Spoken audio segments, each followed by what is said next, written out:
All right, hello, Fire Tech 101 students. This is the voice narration power of the PowerPoint for Chapter 10, Fire Department Organization and Management for in our Fire and Emergency Services Orientation and Terminology 7th edition IFSTA book. So I have to deliver this in a series of videos. The recording site that I use is only allowing about 15-minute increments. So this chapter is about 85 slides. It covers page 345 to 367 in the textbook and will probably take about 4 different videos. So we'll go ahead and get started with Chapter 10, Fire Department Organization and Management. All right, so our learning objectives. We want to identify fire and emergency services organizational principles, identify local government structures, identify types of fire department funding, describe fire and emergency services outside aid agreements. Identify challenges facing the fire service. Describe types of communication common in the fire service. Explain details of fire and emergency services incident command system. Then identify 3 major responsibilities of the incident commander during emergency operations. Identify fire and emergency services organization principles. So organization principles, departments should establish and follow policies and procedures, job descriptions, and organizational charts. An organizational chart is going to break down the fire chief into the different bureaus, the heads of those bureaus, and then down into operations. Operations is what most of us are going to be familiar with because that's where most of us are going to live. And then your policies and procedures, is going to outline how you are supposed to act and basically conduct business. All right. So your org chart, the chief is going to be the leader.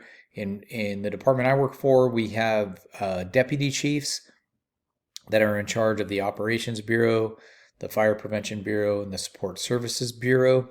And then we have non-sworn staff that run our administrative bureau outside of the fire chief, who is the head of all of it.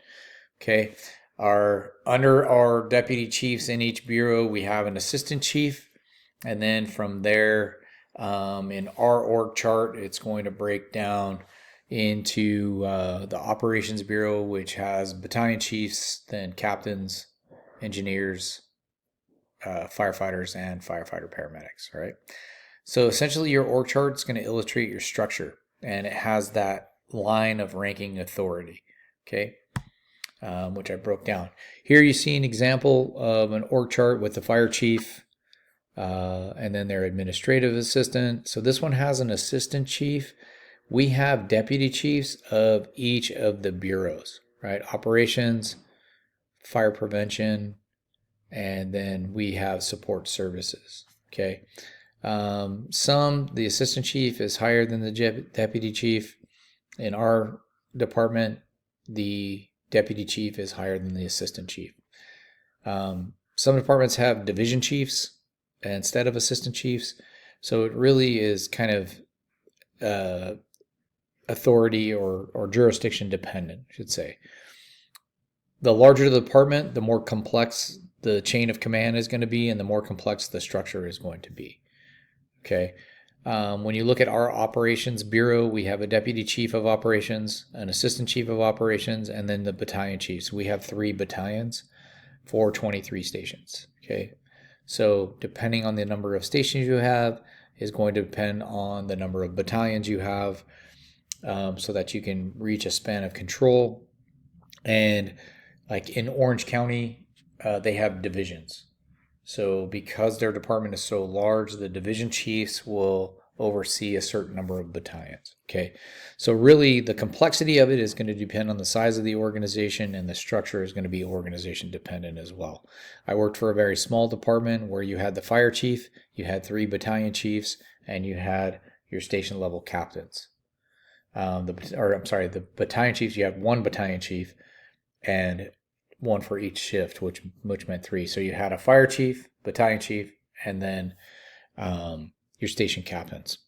Okay, so departments with numerous stations and personnel generally have a more complex chain of command with many different levels of command and responsibility. Unity of command. Every individual is going to report to only one person. Okay, so this reduces confusion caused by multiple or conflicting directives. This also enables our leaders to effectively direct their personnel.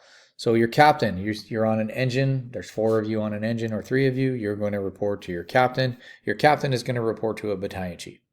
And that's simply how that goes, or some kind of chief officer again. So that unity of command, the principle, is each individual reports to only one person. Span of control, how many people can you effectively manage? So the number of personnel one can individually manage effectively, right? So there's this number may vary based on the assignment complexity. In some departments, they have lieutenants and captains at the stations. LA City has a captain 1 and a captain 2, and the captain 2s will be on the truck, the captain 1s will be on the engine. But again, you're supervising your crews. The general guideline is that each supervisor can supervise 3 to 7 subordinates, but 5 is your optimal number. All right. So that means your span of control. Like now, if you're managing too many people, you're outside of that span of control, and you're not effectively able to manage based on this principle. So again, span of control, 3 to 7 subordinates, 5 being optimal, and the principle is the number of personnel one individual can effectively manage. Our division of labor, how do we distribute the workload, right? So how do we divide our jobs into smaller jobs or smaller areas of responsibility so that everything gets accomplished? So this is used in the fire service to assign responsibility. It doesn't duplicate the efforts. It assigns a specific goal-oriented task and provides expertise ranging or regarding that assigned task, right? Discipline. It's an organization's responsibility to provide direction necessary to achieve goals or to achieve identified goals and objectives. And how is our direction given? Our direction is given through standard operating procedures, standard operating guidelines, directives, and regulations. Okay. And moving on to our local government structures. The governing bodies often make decisions that have an impact on the department's operations and services because they provide the funding and they will provide the structural chart. All right. So the structure of local government may vary, but the public should remain at the top of the organizational chart. Commission form of government, voters elect a board of commissioners who conduct the legislative functions. City council manager form, which is what I work in, but we also have mayor, city council with a city manager. All right. The voters elect a council to conduct legislative responsibilities. So mayor, council, which is truly what I work in, with a city manager, and the public, they vote in a mayor, and then also the city council members in different districts to govern the community. Fire districts, they're not directly tied to a municipal or county jurisdiction. They're state-authorized governing bodies established to provide fire protection and other emergency services within a specific area. That area could overlap with different jurisdictional boundaries and generally governed by a board of commissioners or trustees who represent the residents of that district. Most of what you're going to see is like a mayor, city council. When you get into Orange County Fire, because they have different cities, they have a governing board with a representative from each city on that governing board. All right. LA County, the same way. LA City has a mayor and city council. Those are the larger departments within this area. Fire department funding. Departments rely on public and private revenue sources. Funds are collected from state or provincial and local taxes. Those are allocated to finance operations. The governing body of the jurisdiction may maintain the ultimate control over fire and emergency services budget. So the way our budget works, our fire department internally works with the budget. The fire chief, along with the command staff, which is made up of our deputy chief and our deputy chiefs and our assistant chiefs, They propose that budget to the city manager. So they'll eventually go back and forth with the budget. They'll make their recommendations. They'll agree on the budget. The budget will go to city council, and they'll vote on that for approval. Some jurisdictions attach a tax within their boundaries to be held in a trust for capital improvements. Capital improvements are things like station improvements, building new fire stations, specifically to the fire department, right? Those would be our capital improvements there. Roads, some other stuff, or other infrastructure can be capital improvements as well. Other trusts may come from private contributions for use at the discretion of the department. We don't really have that capability because we can't really accept those private contributions. They've got to go through a different avenue or a different path in order for private contributions to be made to the fire department. Subscription fees. If you live in the city of Anaheim, you'll see this. They have a paramedic subscription fees. So some of the departments, they collect fees for EMS services, which is what that paramedic subscription is. Mitigating hazardous materials incidents, providing technical rescue, fire protection fees, permits, plan reviews, inspection licenses, and other fire prevention related fees, citations for code violations. Some of that comes through the fire department. Some of that comes through through the fire department via the Fire Prevention Bureau. Some of it will come through the building department. Kind of depends on where you work, how that's going to, where you work or where you live actually, and how those cities operate. Enterprise fund may be established for fee charging services with a separate account of cost and revenue. The way my city works, it goes through a general fund. Most of the revenue that comes into the city goes into the general fund, and the general fund covers all of the different departments within that city. So it covers public works, parks and recs, the police department, the fire department, etc. Fundraising, long tradition of increasing revenue through fundraising. Raffles, car washes, bingo games are common. We don't do this. Like I said, our city has, it's very strict on how revenue can come in. Okay. So people can't just donate. The fire department can't just donate or can't just have a fundraiser for the fire department based on the structure of our city and the local laws and ordinances and bylaws. Fire and emergency services personnel should understand the IRS laws before embarking on any fundraising activities. Now, our local, our union, they can do fundraising activities, but that's specific for them. It doesn't necessarily go to fund the fire department. Bonds, depending on where you live, you see bonds that are used to fund and support projects. A lot of the schools use bonds to increase their infrastructure or build new schools or add on to the schools. Usually issued to finance long life projects. Assets purchased with bonds should have the same or longer useful life than the time frame of the bond. And these normally have lower interest rates than other types of financing. Cannot be used to finance operational expenses such as salaries. So a lot of things that come in can't be used for salary. Grants and gifts. Sources include government agencies such as FEMA. We use FEMA grants. FEMA grants come into the county. Those are dispersed to the different departments. I run our hazmat program. Our hazmat program works off of a federal grant that is also known as UWASI. So anyway, or Port Security has a grant, right? So there's several grants that we'll use, but those are typically federal or state grants. Charitable and for-profit corporations give monetary awards to community organizations that serve the public. There are often one-time donations to assist with special projects or current needs.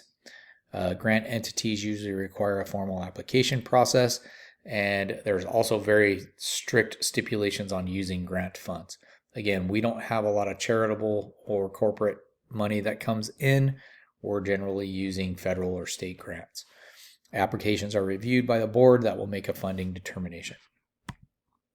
FEMA managed grant programs. I'm going to go ahead and stop this first video here, and the second video will get into the FEMA managed grant program. All right, this is part 2 of chapter 10. So our FEMA managed grant programs, assistance to firefighters grants, that's a big one. This will provide funding to fire departments for specific projects. You also have that SAFER grant or staffing, which you can actually use to assist with staffing. So staffing for adequate fire and emergency response. We actually embarked on a SAFER grant several years ago to help with funding for firefighter positions within our organization. Fire prevention and safety grant. We don't use that one to my knowledge, but that will provide funding for projects that enhance the safety of public and fire personnel. And those are several grants. Like I said, we use a port security grant, and then UWASI. Those are grants that are also by FEMA. They're federal grants that come in. Again, those grants also, they can be used for training and equipment, but they can't be used for salary. Outside agency agreements. So we have several outside agency agreements. There's automatic aid and mutual aid. The state of California has a mass mutual aid system. That's why you see, like, we can send a strike team, which would be 5 engines of the same type of engines, and then we'll usually send a strike team leader. We'll send those to the large scale incidents, or we can send overhead personnel to some of those incidents. We have a couple of state engines, a type 1, which is the common one you see driving around town. We just sent that one up to Oregon through a request from the state along with a strike team leader. And then we also have a type 3 engine and a type 6 engine that we can send out. So outside aid agreements, organizations need adequate funding to protect the communities and provide safe operating conditions for our personnel. The departments may have contractual agreements with other agencies to meet those objectives. So it may be established with public agencies or private contractors to perform those specialized services. And examples of specialized services include responding to hazardous materials or technical rescue incidents. So our hazmat team is a type 1, and we also have a type 2 through the state. Our hazmat team went to the recent incidents that you had in Boyle Heights at the cold storage facility, the lineage facility. So, and then we also sent our hazmat personnel to the Garden Grove incident that they recently had. Our technical rescue team is we have a state team, and so our technical rescue team can go out. We also have a regional team, and they've been sent out of state as well. Okay, so depending on the need and the agreement. Automatic and mutual aid. What this does is this allows us to share limited or specialized resources or like resources with other agencies. These address the need for neighboring protection to assist. So we can send our unit into our neighboring agencies. They can send units into us to help and to assist with protecting the citizens, right? So address NFPA standards recommended for staffing, can give quicker response times, define response for the agencies that need automatic aid, and define response for areas between jurisdictions.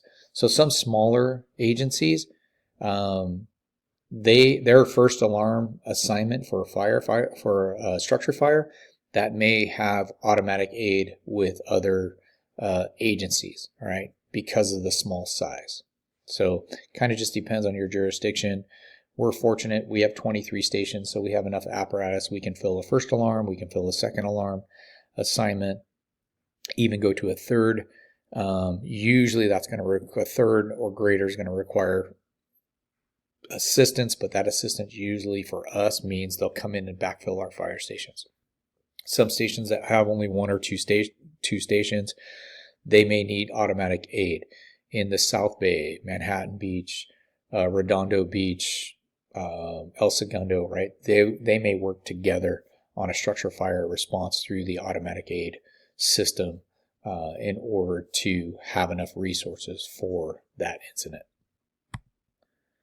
Automatic aid is a formal written response agreement between fire service organizations or specific facilities and or other jurisdictions.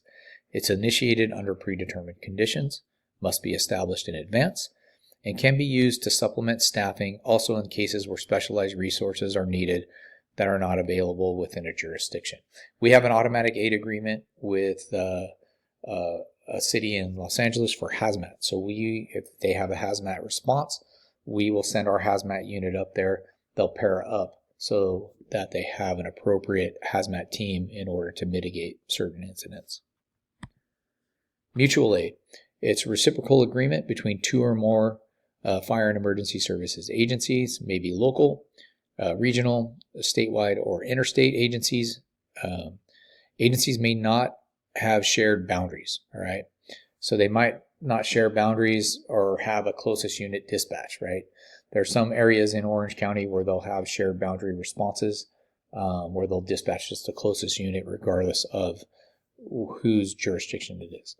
So the agreement defines how each agency will provide the resources and how they'll be managed, should be considered when available resources are insufficient to handle an emergency, and not insufficient usually is in number, right? So they just don't have that number of resources to handle a large-scale incident. Responses occur on request by one of the agencies in the agreement. Maintaining aid agreements should undergo a periodic review to ensure they continue to meet the needs. So they may be for a period of 1 year, 2 years, 5 years, but they need to be reviewed and make sure that all of the stipulations of that agreement are being met and that they're adequate. Joint training exercises should be conducted on a regular basis to review policies and ensure compatibility between agencies. So again, our agreement that we have with an outside agency, they each shift, A shift, B shift, C shift, they will do a training, and it's usually we host one training each year, and then that agency hosts training each year, and we call it an area training. Some challenges that's facing the fire service, funding constraints. Funding's always a big deal within the fire service. There are several agencies that are getting hit pretty hard with budgets. That's very cyclical. This has happened before. So funding is definitely a big one. It's very expensive for cities to afford fire departments, right? And usually the bulk of that funding is going to come from tax revenue. Personnel issues. So again, there's always personnel issues. Big ones that you see now, disciplinary issues are always a big deal. Mental health issues, injuries, right? Those are things that we have with personnel. And then inadequate infrastructure. We have some fire stations that are very, very old, and it's very expensive to replace fire stations. So those are problems that are never going to go away, because there are problems that are always going to be constant. Funding and budget constraints. The financial health of some cities has led to drastic cuts in department budgets. So there's structural cuts, there's budget cuts. Structural cuts meaning that they may have to cut personnel, they may have to cut apparatus, they may even have to close fire stations due to lack of funding, or temporarily they may have to reduce the budget, right? So to maximize efficiency, some departments combine funds to purchase and maintain apparatus and equipment that is too costly for a single agency, or sharing limited resources allows agencies to jointly fund and benefit from an expenditure. Recruiting personnel. So the numbers of people that are coming into the fire service now has grown a lot over the last few years. There was a time where recruitment was very scarce. It was very hard to get people into the fire service. So there was a shortage, right? This is very big with the volunteer fire departments, but it was also big with our career departments as well. So a lot of recruitment organizations or recruitment functions. A lot of departments have developed where they're going out to schools, they're going out to the military, they're going out to career fairs to recruit and increase the number of people that are interested in coming into the fire department. So essentially, we are in 2026 as I record this video, but essentially over the last few years, the number have increased. But prior to that, the number of personnel that are testing has gone way down. Okay, so that number's gone up, fortunately, which gives us a much more robust number of candidates to choose from. Retaining personnel. When a large number of veteran firefighters retire within a short period of time, departments may be left scrambling to fill positions and the experience level. Can't really fill the experience level, but you do have to fill the positions. We've definitely had a big turnover in the fire service, but there will continue to be that cyclical turnover based on the retirement formulas. Individuals often become a volunteer to determine if they want to pursue firefighting. If so, they move on to jobs within a career department. There are a lot of places that don't have volunteer firefighters, so they don't have the volunteers there to just move into the career positions, right? Other firefighters move away, take a second job, or no longer desire to participate. There seemed like there was a lack of desire for the fire service for a few years. That does seem to be growing, which is great. Some volunteer departments, the cost of mandated training classes may be placed on the firefighters, meaning you have to provide your own EMS. You have to go find your own EMS continuing education to keep your EMT license current, or you may have to pay for your own training. So again, that creates a financial hardship. Creating those financial hardships also lead to lack of desire to come into the fire service. So that really impacts our volunteer departments. Does not impact our career departments as much, but again, it could. Exposure to potentially traumatic events. This is a big one, right? So firefighters respond to emergencies that can have a severe impact on people, and not just like one emergency, but it's the responding to emergencies over and over and over again, where you're seeing that trauma, you're seeing, the different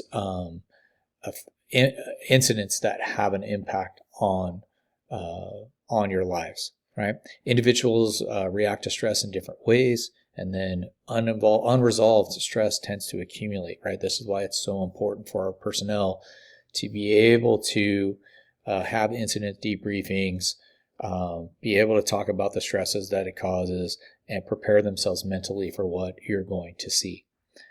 Following the incident, a debriefing may help to discuss reactions to certain incidents. So we do have more of those now than when I first came into the fire service, and there's more outlets to deal with your exposure to traumatic events. Consider establishing a behavioral health plan with information to help employees or those that are exposed to those events identify critical incidents and cumulative stress.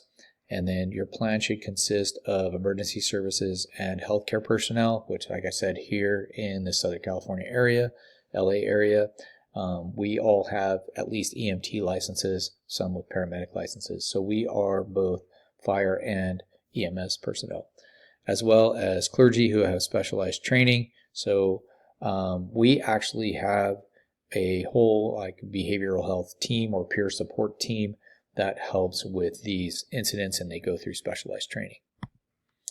Not everyone may need to seek help after an incident. You may be fine, you may not, but everyone should know that the help is available.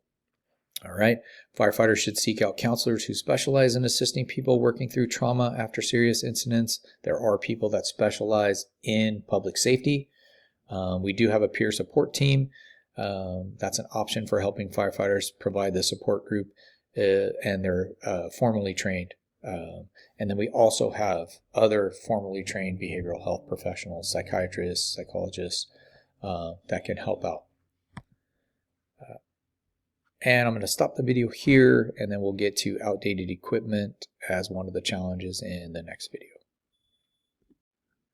When it comes to our equipment and it comes to our facilities, the rapid pace of the technological advancements and changing safety concerns, that results in a lot of challenges keeping up to date with the apparatus, equipment, and training and tools. Like I said, we're going to a clean cab. Well, that means you have to replace all of your apparatus. That's very expensive, millions of dollars to replace each one. Okay, millions and millions of dollars to replace each fire station. Again, so hopefully it's money that's budgeted for, and it's money that is put aside that you can do that. But oftentimes there's some financial constraints with doing that. So again, like these are challenges that are real. They're they're happening. They're going to happen throughout everyone's entire career. Is keeping up the equipment, keeping up the training, keeping up the tools, keeping up the apparatus, keeping up your fire stations. Okay, so we clean them, we maintain them the best we can. But again, as they get old, they need more repairs and eventually need to be rebuilt. Equipment purchased or donated from other jurisdictions may still be serviceable, but out of date, or it's no longer NFPA compliant, right? So again, we can do the best we can to maintain our equipment, but it can be out of date. Adequate water supply. Potential for deficient water supply exists in rural, suburban, and even cities, fully served by fire hydrants. Common causes for lack of sufficient water: sediment buildup in water mains. I think there was just a leak in LA because of the piping system or the water main system. Again, very expensive to replace, and just the impact on those year after year. Small diameter mains in older neighborhoods, drawing water from numerous hydrants in the same area at the same time. And then areas not served by hydrants, you'll have to draft your water from other static water sources. Factors affecting static water supplies: the scarcity of water due to weather conditions, water source accessibility, the distance from your water source to your fire. You can only travel so far, especially in the structure fire realm. So again, we use our hydrant system. It's pretty reliable, but also it gets old, and has to be serviced. When using static water supplies, departments must have an adequate number of mobile water supply apparatus to ensure efficient delivery of water. So how do we get water from one apparatus to another? You got to have an adequate number so that we have that constant water supply. How do we combat this when they are issues? Pre-planning and then frequent training. That will help us. Communication. Fire and emergency services organizations operate under a chain of command, which models a pyramid-type organization. Major decisions are directed from the top of the pyramid down. It's called a scalar organization. So one person is in charge, and they disseminate their information and their directives and their POPs and SOGs down through the intermediate levels to the base level of the organization. Each level through which information must pass can act as an unintended filter, reducing the quality of the original message, right? So that tell a friend, right, thing, where I say something to one person, that message gets passed to 4 other people, and by the time that 4th person receives it, it's not really the same message, right? Directives are good. Email is great, right? Because email, we can send the same message out through a directive to everyone within our department, okay? So not just communicating verbally, but using different types of communication helps with that. Clear and direct communication is the most effective means for transmitting information throughout the organization. Verbal orders will be necessary during emergency incidents and for some routine duties. Fire and emergency services organizations should release policies, procedures, and other important information as formal written communication. Again, when it's formal written communication through directives, through policies, through procedures, then everybody gets the exact same formal written communication. Now, you have to read it, right? If you don't read it, then you're not going to know what the message says. Policies and procedures. Policy, that's a guide to decision-making within an organization.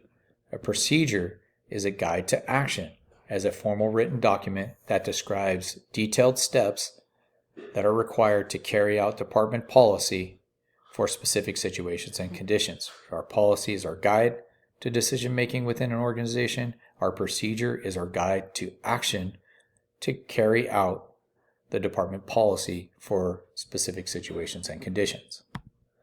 Our standard operating procedures. These are going to outline our actions that we need to take during an emergency. These need to be established to follow the incident priorities of life safety, incident stabilization, property conservation, and then societal restoration. What is societal restoration? Well, we want to get people back into their homes. Okay, we want to get businesses back up and running. Why? Property tax, people buying things in the city, right? Those are providing tax revenues.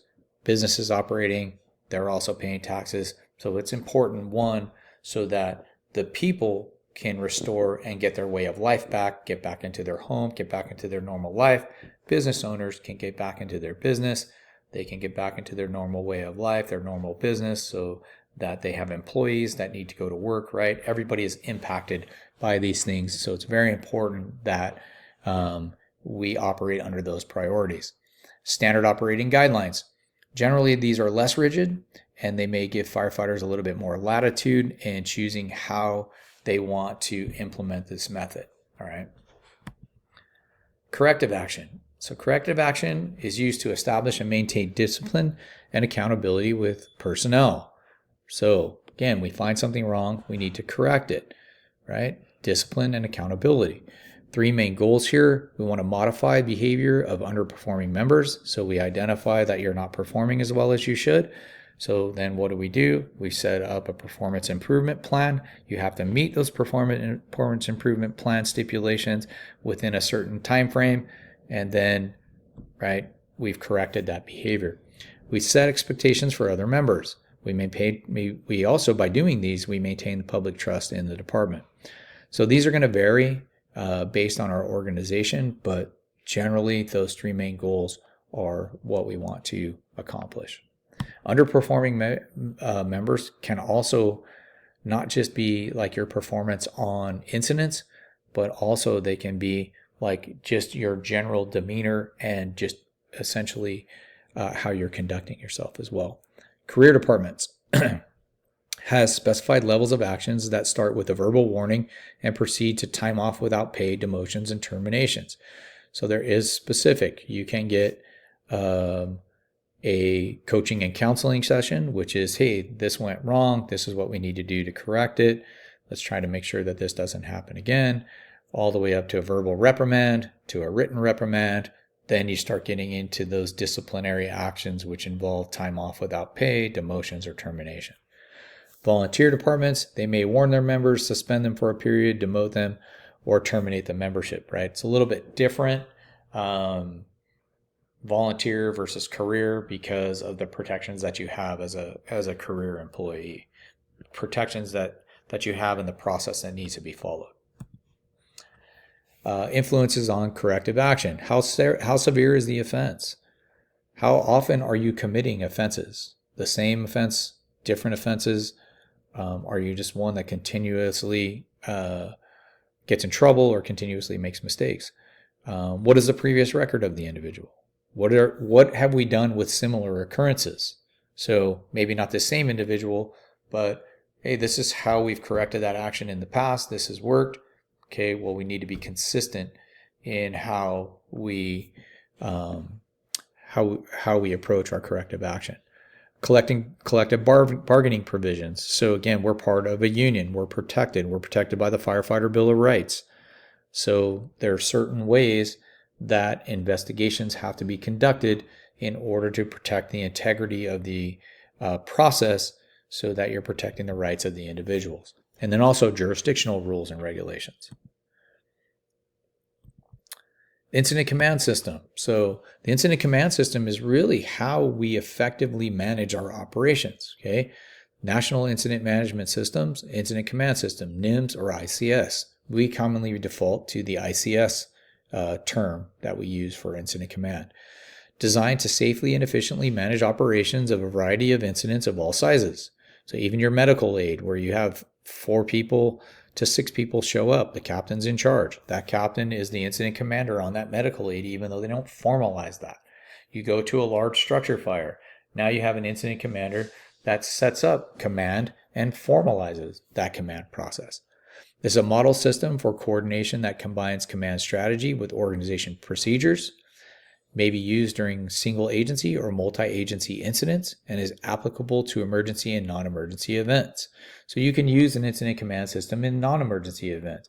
We create event action plans where we have a full structure set up because we know a pre-planned event is going on. Well, how are we going to mitigate some of the things that could potentially happen with these pre-planned events?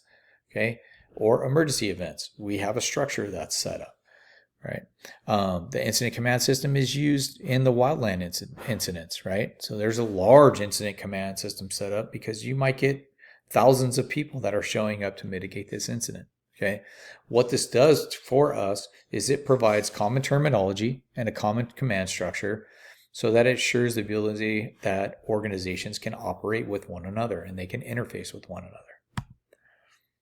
NIMS and ICS training. Personnel should receive the training as part of entry-level training. You're going to get several ICS classes starting with ICS 200 or 100, 200, 300. So you'll get a ton of different ICS classes. Again, our ICS classes, a lot of our training is going to go through the California State Fire Marshal's office or through the State Fire Training Division of the California State Fire Marshal's office. So courses are offered through online resources of the National Fire Academy, FEMA, and state, tribal, and local agencies, right? Not just online, but we also have live classes as well that we teach those.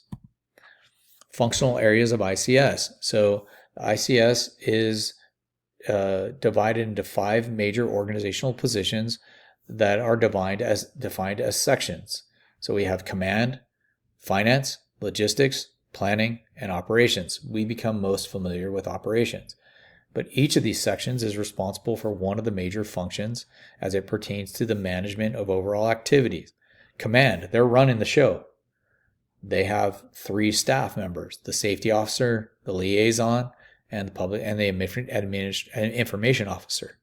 Operations, you're doing the efforts to mitigate the incident, but you need food. You need water, you need a place to stay, you need equipment. So again, you need logistics, planning, you need resources there, right? We have to have what resources we have. What resources do we have available? How do we start switching people out because they have hit a certain level of fatigue and we need additional resources to come in? How do we start breaking this down? Can't have one group of people fighting a wildland fire for 14 days straight. They're going to need rest periods. They're going to need food. They're going to need lodging. They're going to need supplies. Okay. That's what planning does. Planning says, okay, well, how many resources do we need for this? What are we creating? We're creating 2 shifts. So we're going to have 2 24-hour shifts. So we need enough personnel to do that. We're going to essentially order personnel through our mutual aid system. Logistics is going to take care of all the supplies that you need. Okay, finance, they're tracking all the costs because you gotta understand how much this is going to cost and where the funding is going to come from for these incidents. The command, they're ultimately responsible for all incident activities. They're including the development of the incident action plan. The incident commander has the authority to request additional resources and also release personnel that are no longer needed. They may form a command staff with whom authority for decision-making can be delegated. The command staff positions generally include your safety officer, your liaison, and your public information officer. Ops section, responsible for direct management of all tactical activities that directly affect the mitigation of the incident. You're going to have an operations section chief. They're going to implement that incident action plan that is developed by and outlined by the IC. The operations section may be divided into branches in order to maintain a manageable span of control over complex or large-scale incidents. So you may have branches. Within those branches, you're going to have divisions. You're going to have groups. Okay, so a lot of different things go on, but based on the size and the complexity of the incident. The planning section, they gather, evaluate, process, and disseminate information needed for effective decision making. They're actually going to prepare the IAP and disseminate the IAP, right? Hand it out. They track the incident status. Where are we at in the incident? What resources do we have in the incident? What are we going to need? Where do we want this incident to go? The planning section chief is going to be responsible for identifying potential incident requirements, and they're going to work with logistics to see what we have, what we need, and where we're going, right? So again, like everybody needs to work together in those different sections, but each one has a specific job. So they serve to streamline information sources for the IC and clarify data for the command review. There's a whole process that goes through creating this incident action plan, which we're not going to get into in this class, but there's a whole process that goes through, and as you get into your fire service career, if you start taking some of these higher level classes, you'll understand the process and the amount of people needed to just prepare the incident action plan, which is our guide to how we're going to mitigate this incident. The logistics section, they serve as support mechanisms for incident operations. Supplies, ground support, facilities, right? They repair our apparatus, facilities there. Communications, medical, food services.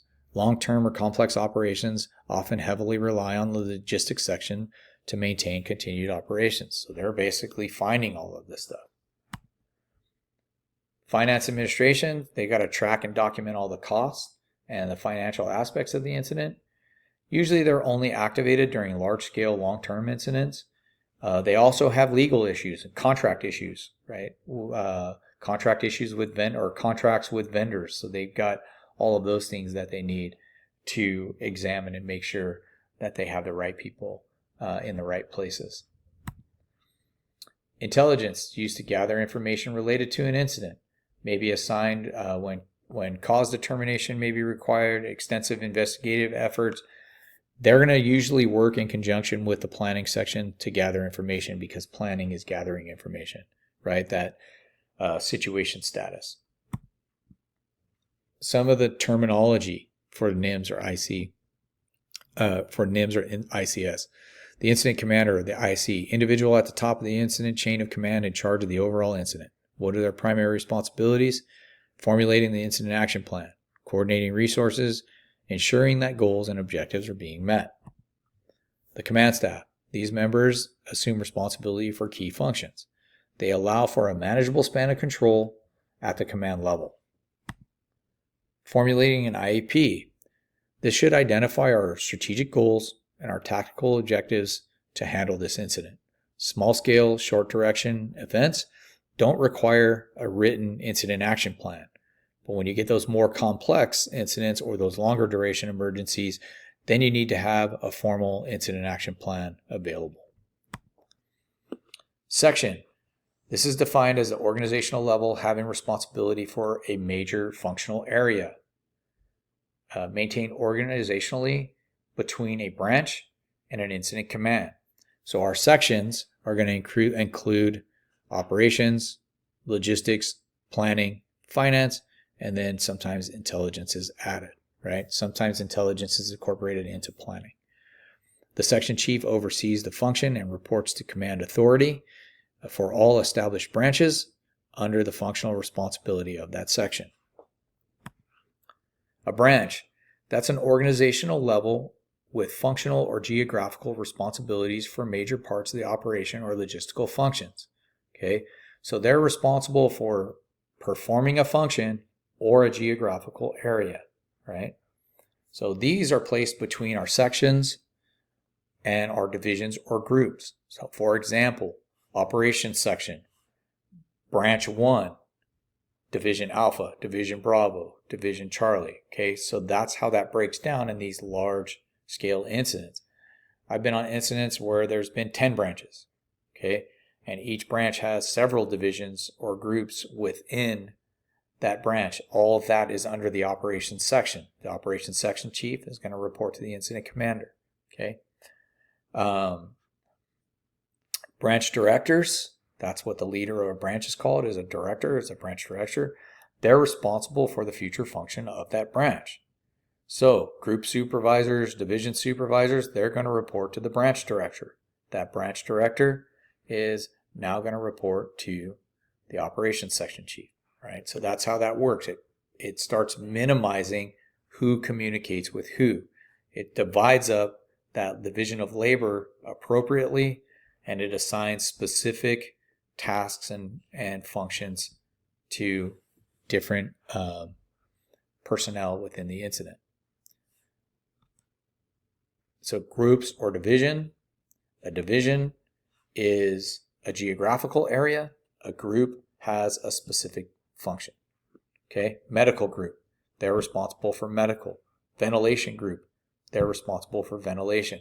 Division Alpha, they're responsible for the Alpha geographical location. Division Bravo, Division Charlie, Division Delta, they're responsible for that geographic location. Division 1, they're responsible for that first floor. Division 2, second floor. Division 3, third floor, and so on. That's how those work.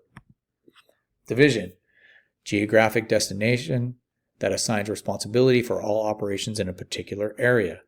It's assigned clockwise around an outdoor incident with Division A at the front or address side. So if you're looking at a house, that front or address is going to be Division Alpha. To the left, Bravo. To the back, Charlie. To the right, Delta. Multi-story operations, they're going to be identified by floor. Division 1, Division 2, Division 3, etc.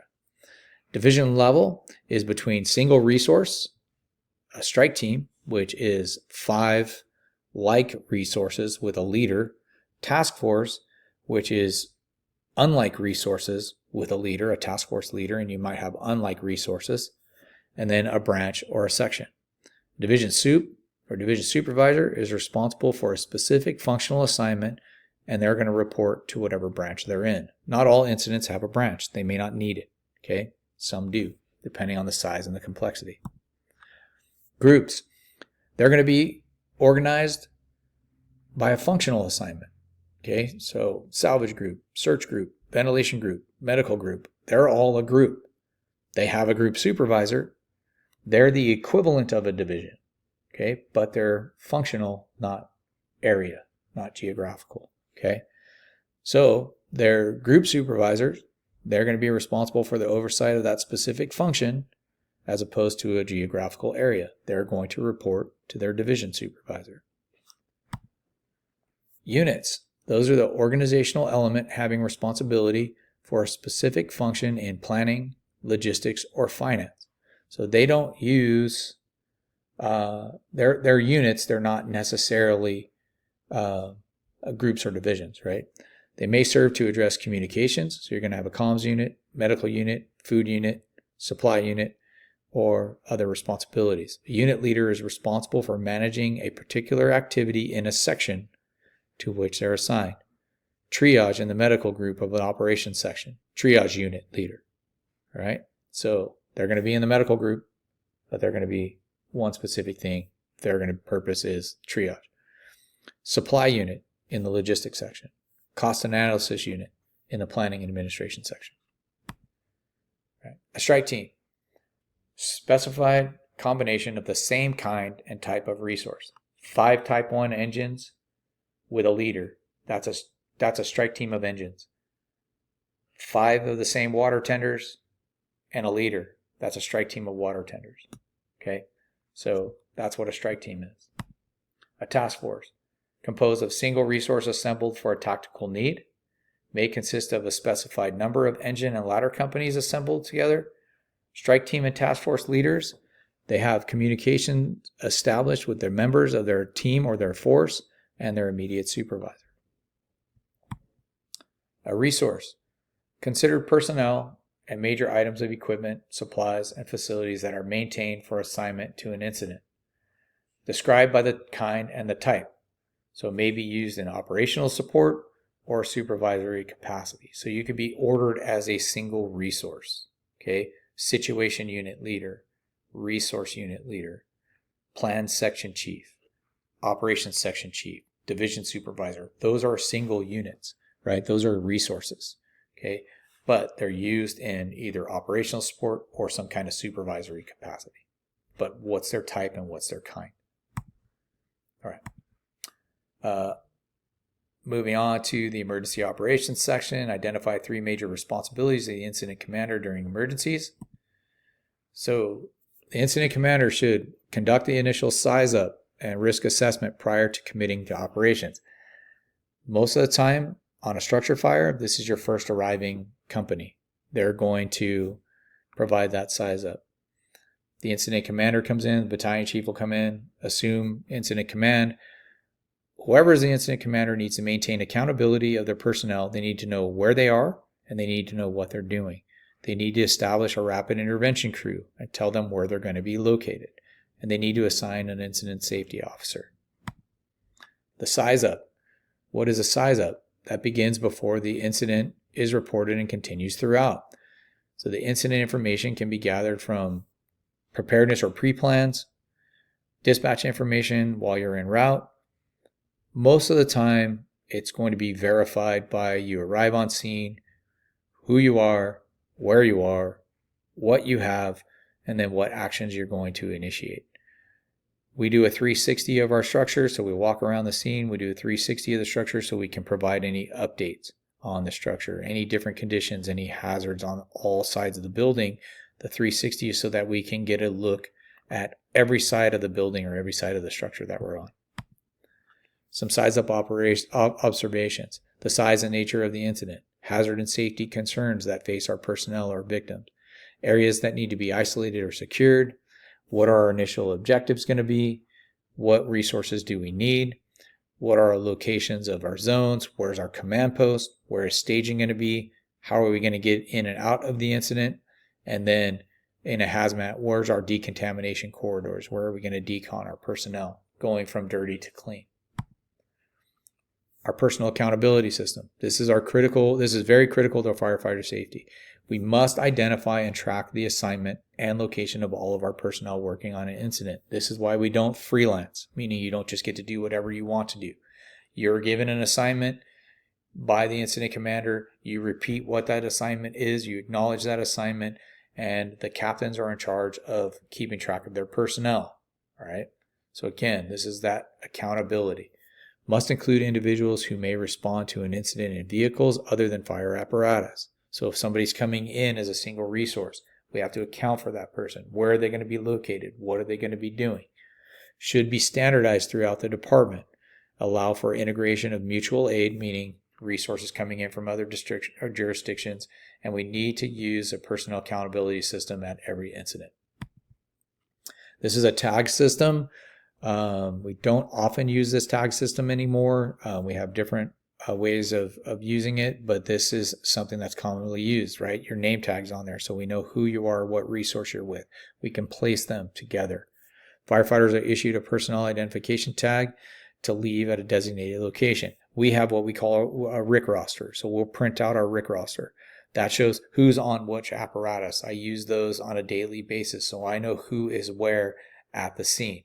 Allows an on-scene accountability officer to be responsible for tracking resources. So we know who's on engine 1, who's on engine 2, who's on engine 3, who's on engine 4, who's on truck 1, who's on rescue 1. We don't collect the tags, but they can be used, and in a lot of jurisdictions they are used. We use a different method of tracking. Okay, tags can be arranged on a board under whatever their assignment is, whatever division they're in or whatever group they're in. You can place their tags there.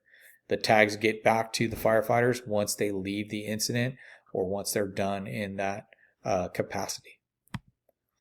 SCBA tag system provides accountability for members working in an IDLH, immediately endangered to life or health environment. As firefighters enter the environment, they give their tag. They do a safety check, and then when they leave, they get their tag back. All right. So we know when they went in, when they went out. Computer-based electronic accountability. So this is becoming very big. There's several new systems that are out there that are computer-based, and we can use those. So they're used to maintain accountability of personnel at emergency incidents, barcodes with scanners or GPS technology placed on firefighters, or even just placing them using that computer system. Allows for detection and rapid notification of members who are immobile or call for assistance, and allows for firefighters to transmit a mayday, which means I need help, alarm, and allows the IC to send evacuation alarms directly to firefighters at the scene. All right, I'm going to end this video here, and we'll wrap up this chapter with one final video. Okay, a rapid intervention crew, one of the most important jobs that you're going to get, but it's also one of the most frustrating because you are there to help your own personnel and you're not totally engaged in the activities. It gets frustrating when you're watching firefighting activities go on and you're outside, but you have to realize we're dedicated to search and rescue of other firefighters. So this is one of the most important jobs we're going to get, right? You want to be in there, you want to be fighting fire, you want to be on the roof, you want to be ventilating, you want to be doing all these things. But the RIC is one of the most important assignments that you can get. Ideally should respond with the first alarm assignment, be fully equipped. A company from our first alarm assignment is going to be assigned RIC. A RIC officer should report directly to the IC and then be pre-positioned nearby. Whoever the leader is of the company that's assigned is going to report to the IC. They're going to get a little briefing. They're going to make sure that they're there.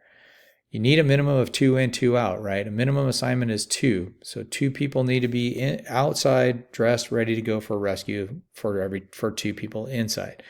That number increases as you get more units on scene.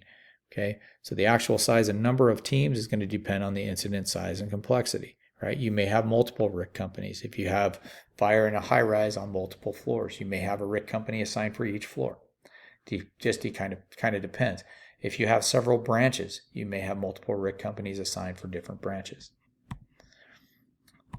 Okay, and that's all we have for chapter 10. All right, thank you, everyone.